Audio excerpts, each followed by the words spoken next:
Katrina changed my life by opening my eyes to better things, better people, better situations, and bringing me closer to God and helping other people. My name is Nelson Lanehart, and this is my Red Cross story. When Katrina hit New Orleans, I was with a friend of mine and her grandkids at their house.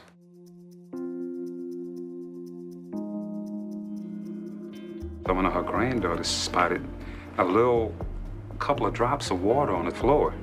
It started coming up through the floor, started coming through the door. Started coming from everywhere. We stayed in the attic for about close to 12 hours. You had no telephone service. We had no way of reaching anybody, you know. As far as me, I was fine. I was thinking about the kids, you know, because they were scared. One of the neighborhood boats came by and picked us up and took us to the school.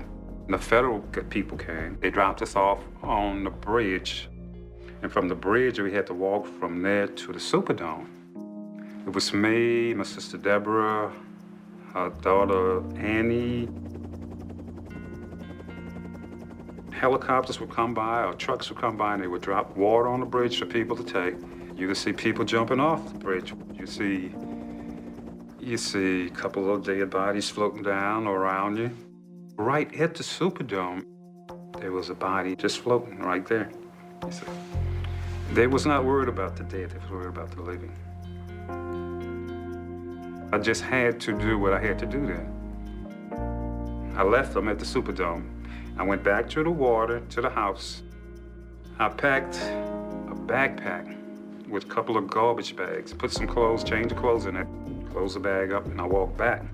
They loaded everybody on the bus, and getting on these buses. You had no idea where you were going. Where we were going, nobody knew.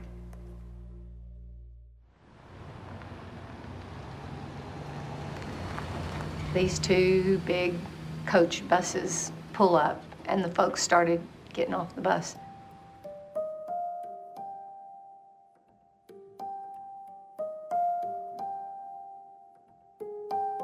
A lot of them had everything they owned in the world in these plastic garbage bags, or maybe a suitcase or a box. It was very emotionally charged atmosphere. We was like people without a country when we came over here, you know, and when we got here in Texas, we got plenty of help. And that's where I met Angie, because she was helping my sister run back and forth to the doctor, because when we left, she had breast cancer, but it was in remission. And through the stress of coming through the storm and stuff and coming over here, it kicked back up. So she got sick again, and I was left to do all the legwork, finding the house, the paperwork, take care of her daughter. Angie would come over in the evenings, and they would all check on us. We would play chess. And the more we played, the more we conversated, the more we became closer, you know. From Katrina, Nelson and I fell in love, got married, have made a life for ourselves. And 6 years ago, if you had told me I would be sitting here having this conversation with you, I would have thought you were reading some kind of novel or something, because that was not what my future looked like at the time. I got so much help from the Red Cross that I wanted to give help back. I wanted to help some other people. And that's what the Red Cross inspired in me, from what I got from them when I first came here.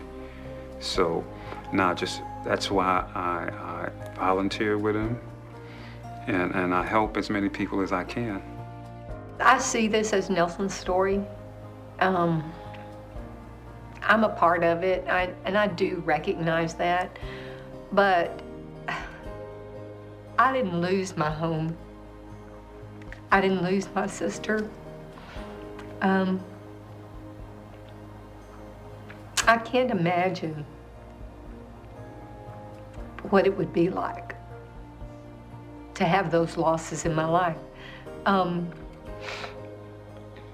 And to think that that's multiplied by thousands of people, I can't imagine. I'm just a helper,